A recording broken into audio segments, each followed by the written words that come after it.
বিশ্বনবী বললেন খায়রুকুম মান তাআল্লামাল কুরআন ওয়া আল্লামা, তোমাদের মধ্য থেকে ওই ব্যক্তি আল্লাহর কাছে সবচাইতে বেশি সেরা যে নিজে কোরআন শিখে অন্যরে শিখায়া দেয়।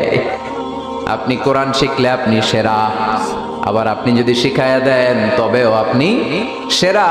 এজন্য কোরআন শিখানোর চেয়ে শ্রেষ্ঠ কাজ হয় না। আপনি যদি কাউরে শুধু সূরা ফাতিহাটা শিখান, কোন সূরা, ওই লোক যতবার জীবনে সূরা ফাতিহা পড়বে তার একটা পার্সেন্টেজ সওয়াব আমলনামায় আপনার আছে না নাই?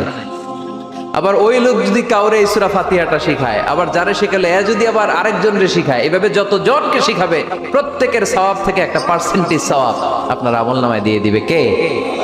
এজন্য কোরআন শিখবো, শিখাবো, শিখবো, শিখাবো। যারা কোরআন জানি না, কোরআন জেনে মরবো। No excuse will be granted that day.